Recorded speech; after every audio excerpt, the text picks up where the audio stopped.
All right, guys, welcome back into another NFL DFS video. My name is Eric Paul Zane with 9 to 5 Sports. Going to be getting into the top picks and plays here for the Monday Night Football game. We got the Dallas Cowboys versus the New York Giants, a game in which it's not going to be that sexy. Okay, we saw the Sunday Night Football game. Wasn't a fun game to watch. Okay, that could be what we have in this game. Should be a little bit better, maybe a little bit more scoring here, but it's still not going to be pretty. Still, on this slate, we do have some value DFS-wise. Okay, there are some lineup paths that I think are okay, whereas last night I was just like, man, this slate sucks. So we do have a decent amount of plays, so let's get into those. All right, so we're just going to start off with the obvious play, CeeDee Lamb here. So CeeDee Lamb, we know he's just been targeted a ton. He's been on the field a ton as well, 97% of the snaps and 95% of the snaps. That tells me that he should be a safe and consistent play on the slate regardless of the matchup going against the New York Giants, who have been pretty good defensively thus far this season. CeeDee Lamb has had 11 targets in both games thus far, and you know, he really hasn't had that breakout game, if you will. Now he has Cooper Rush throwing the ball, which obviously worries you a little bit, but Cooper Rush was kind of what we thought he was, a serviceable backup. He's not a great backup. He's not a bad backup. He was able to get the win.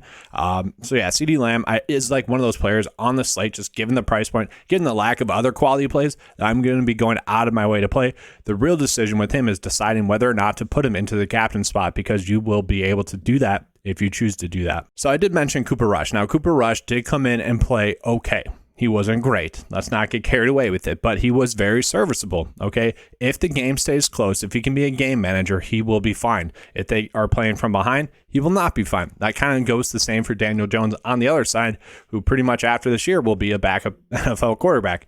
Cooper Rush is fine. Like, I don't want to play him, though, at this price point. If he was cheaper, sure, I'd be fine with it. Can he get to 10, 12 DK points? Can he do what Mitchell Trubisky and Jacoby Brissett did on Thursday Night Football, where neither of them really looked good, but they were able to be serviceable in terms of DFS purposes? You know, he could do that. Are we going to count on it? No. And that's really where the difficult part of the slate comes. Sure, if you are stacking Cowboys, obviously you would want to be on their quarterback a little bit more, and vice versa. If you are a little bit more on the Giants, which I think is easier to do, maybe you do want to be on Daniel Jones just in case he does, score that touchdown. For now, I'm not going to be playing Cooper Rush. If it comes to it, obviously if we're making multiple builds, I will have a couple of them with Cooper Rush in there with CeeDee Lamb, because I also do really like Noah Brown. Okay, before I get into Noah Brown, though, I should mention that Michael Gallup is expected to be back. Okay, and that's the biggest difference between Noah Brown being a really strong play at his price point or just an okay play. So Michael Gallup expected to be back. We don't know how many snaps he's going to get just yet. That is something we have to determine.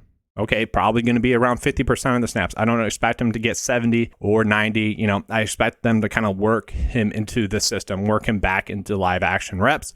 Maybe it's only 30% of the snaps. Like, I don't trust that exactly. And then you have Noah Brown, who came in and played 88% of the snaps in week 1 and then 85% of the snaps in week 2.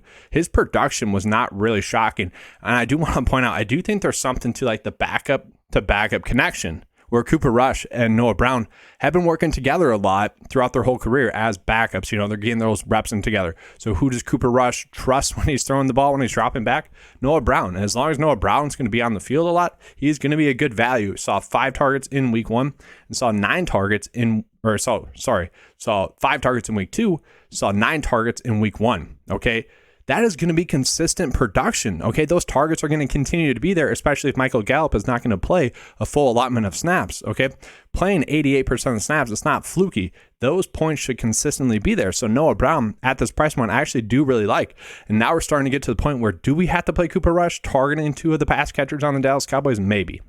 Now just talking about the running back, Zeke probably going to get around 10 to 18 rushing attempts. Can he score a touchdown? That's the biggest question. Are they going to be in the red zone for him to be able to score a touchdown? Yeah, I don't know. Like, that's really the difference here. It's like Zeke has kind of looked like how Zeke has looked the past 2 years, in which he is a volume-based goal line, kind of needs that touchdown to hit value. Okay. The problem with Zeke is, and Tony Pollard is, Zeke played in 58 and 67% of the snaps in week 1, whereas Tony Pollard played in 55 and 39% of the snaps, which is strange. Okay. He didn't play in more snaps in week 2, where he was much more productive, where he had one big play that sprung for a touchdown. Tony Pollard should probably be the one getting the most snaps. And I do think if the Dallas Cowboys are playing from behind, it would be more of Tony Pollard rather than Zeke Elliott trying to kill the clock, trying to, get those long extended drives. So it really comes down to, do you think this game is going to be close? Do you think the Dallas Cowboys are going to be playing from behind? Or are they playing from above? If they're playing from behind, I think Tony Pollard's a much better play. If they're playing with the lead, then probably Zeke is the better play. For the most part, they're both kind of stay away plays, especially in a one-off lineup situation. That's the biggest issue with those two plays. So we do have to monitor Dalton Schultz. If Dalton Schultz sits, that opens up some nice value on the slate. And I know you guys see this behind me, the Badgers towel there. I don't mind Jake Ferguson. Jake Ferguson was a highly productive tight end for the Wisconsin Badgers in college. Okay, he's a rookie tight end. He came in and filled in for Dalton Schultz, getting 56% of the snaps in week 2. I could see that continuing again. Now, he didn't have any targets, but in terms of finding a value play, like all it takes is one catch. And if he's playing 56% of the snaps, that one catch can be there. Okay, like that's not too hard to imagine. So if Dalton Schultz sits, that makes Jake Ferguson a pretty strong value play in terms of one play. That's all it takes. And so if you're trying to fit in all the studs, maybe 2 quarterbacks, or maybe Saquon and CeeDee Lamb, you could easily fit him in there to complete your build. You're not completely punting because he could easily just one play hits value. And then sure, if you guys want to play the Dallas Cowboys defense, you can. They've been pretty solid. They've given up 17 and 19 points. They need to get a couple more turnovers, a couple more sacks, and to get to like 10 DK points. But could they help you cash? They could. Brett Maher, obviously with kickers, you're kind of taking a guessing game, but he could have a good game as well. Those, as always, to me, are just more of lineup fillers. Okay, they could be fine plays. I'm not going out of my way to play them. I just hate playing kickers and defense on a showdown slate. They shouldn't be on the slate, but I think they're on there just for randomness purposes. Okay, it just sucks. It kind of ruins the slate. All right, so now getting to the New York Giants side of the ball. They have kind of been annoying with their receivers, and we'll touch on that in just a second. I do just want to call out Saquon Barkley. Saquon Barkley played in 83 and 84% of the snaps, getting a ton of usage. Okay, 4 targets last week, 7 in week 1, and then he had 18 rushing attempts in week 1, 21 in week 2. The usage is there for him. The snaps are there for him. He should be a consistent player. Once again, this game going against the Dallas Cowboys, I do expect him to be heavily involved in the offensive plan, kind of obviously. So yeah, I just think you have to play Saquon Barkley. Like, he is probably going to get, 12 DK points again. This should be his floor, just with how involved he is in the offensive game plan, as he should be. He's looked like his old self prior to the injury. And because of that, I just love I love Saquon Barkley as a play. So really, for me, it's like, can I pay up for Saquon Barkley in the captain spot? And I think you can do that kind of easily. So I have been playing Saquon Barkley in the captain spot a lot. I kind of already mentioned my thoughts on Daniel Jones. He has been scrambling a lot, 10 rushing attempts, 6 rushing attempts, and they're not really rushing attempts. They're just him taking off. But that could be huge. Getting maybe 3 rushing points. That could be nice. The problem is he just hasn't looked good throwing the ball. Okay, it makes it a tough play. Can he get to 13 DK points? Can he get to 18 DK points again? Certainly, he can. And that's the problem, is that kind of like Thursday Night Football, we might see that 2 bad quarterbacks and bad quarterback play are going to be a play that we have to make on this slate. And I don't like that. It's tough to play bad quarterbacks on the slate, just like it's tough to play defense and kicker. But I guess if I had to choose, no, it wouldn't be Daniel Jones. It'd be Cooper Rush, just because I like Noah Brown and CeeDee Lamb a little bit more. It's just tough to land on Daniel Jones on this slate. From there, Sterling Shepard does look like he is the receiver number 1 in this offense. Went from 72% of the receiver snaps to 88% of the receiver snaps. We saw that kind of help his targets a little bit more, from 4 to 10. Kenny, he's always been a guy that's averaged a ton of targets, especially with Daniel Jones in that quarterback. Okay, so like getting 7 targets in this game, I kind of expect that. Okay, I think he's the Giants receiver that we can guarantee is going to get those snaps. And then from there, it's a guessing game. So like Kenny Galladay certainly priced up. I guess if you want to get cute with it, like maybe you put him in the captain spot or something like that. I am not saying do that. Okay.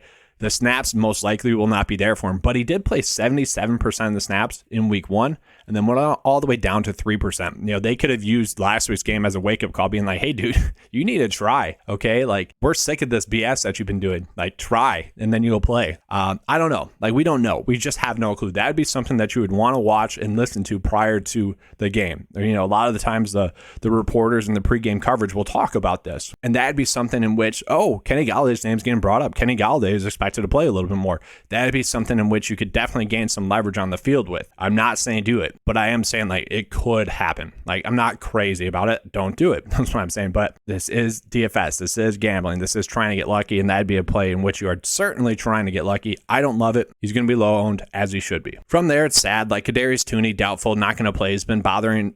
He's been struggling with an injury. He did have, I guess, a better game in week 2. He had one big like 4 DK point play called back for a holding away from the play. So, you know, if he makes that play, it would have been a much better game for him, but he's going to be out. He played in 38% of the snaps in week 2, so we're going to see those snaps go somewhere. And Richie James Jr. played in 70% of the snaps in week 1 and then 42. And this goes back to, we don't know what the Giants are doing snap count wise.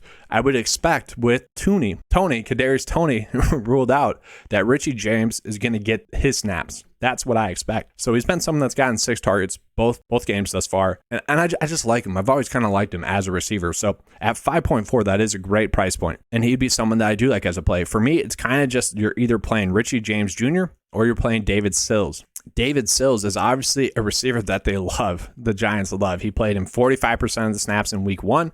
And then in week 2, 92% of the snaps. Okay, he was on the field more than Sterling Shepard. He was on the field the most of any skills player, that is not a quarterback. Okay, so David Sills, if he's playing those snaps again, like he would easily be a great value. So once again, if we're watching the pregame coverage and we're hearing a lot of David Sills talk, like he's going to play a lot, then I love him as a play. That's kind of the problem, is that we kind of have to wait until right around lineup lock to get that information. Okay, right now, I would sway towards Sills playing more. It seems like the logical approach because he's trying the most basically, and they're kind of rewarding that. So like Sterling Shepard, obviously you want to be on. And then I'm choosing between Richie James Jr. and David Sills. I personally like Sills a little bit more, slightly, lower priced. I don't love it though, and that's the problem. And then once again, like kicker defense, if you want to play them, you can. I don't mind the tight end Daniel Bellinger, who played in 58% of the snaps last week. He did catch a touchdown. Like, I don't hate him, but like he is certainly priced up. I would actually just rather go with the value tight end play, Tanner Hudson. Tanner Hudson, was picked up by the Giants after the preseason.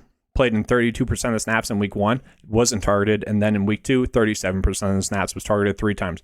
Tanner Hudson has always been a productive receiving tight end, and so it kind of could come down to game flow. Are they going to be up in this game, or are they going to need to be passing the ball? If they're going to need to pass the ball, I think we would see a little bit of Tanner Hudson, and I do see a path in which, plays in a little bit more snaps, maybe 40% of the snaps, gets 4 targets or something like that, and, definitely exceeds this price point. It is a risky play, but it's a play that could pay off. Like, I don't love it. If you find yourself down there, though, kind of like this build that I have going, then sure, like I'm fine with it. And this is the problem that I'm having on the slate, guys, is that I've been ending up with a lot of salary left over, and that's the most difficult part, okay? And like in this build right here, you can see it. Like it would kind of just make sense to try to figure out a way to get Daniel Jones into the build with a lot of Giants players. So let me try that real quick. So I was trying to get Daniel Jones into this build, and it certainly didn't work, but I came with a build that I don't hate, okay? Sills at tight end, or at the captain spot, which obviously we don't love. I want to get Barkley, or I want to get Lamb in there. But then we get Noah Brown. We can fit him in there. We got Lamb. We got Shepard. We got Richie James Jr., and then we got Saquon Barkley. A bunch of plays that kind of given their price point are strong plays on the slate. So I don't hate this lineup. I'm certainly going to find a way to get Barkley and Lamb in the captain spot in most of my builds. And we're just going to have to fade a quality play. Okay, we're going to have to fade one of them to get a quarterback play in there and hope they can get 12 DK points, hope they can get 10 DK points, because I think that's all it's going to take to have a really strong slate. But that's all I have for you guys for this video. If you enjoyed it, please give me a like and subscribe. I do appreciate that. If you guys want to join 9 to 5 Nation, it's $10 a month. Okay, you guys get the NFL content, which is the cheat sheet, and the DraftKings lineup builder, which is huge. For $10 a month to get a lineup builder, that's really, it does all the work for you. It's probably too good, honestly, is the problem there. It does everything you want it to do. And then we also have a part of that is the fantasy golf membership as well. That's all included into one for $10 a month. So if you guys want to, you can check that out. Thanks for watching. That's all I have for you guys. If you enjoyed this video, please like and subscribe. That helps out the channel a lot. Let's have a good one. And as always, guys, let's keep cashing.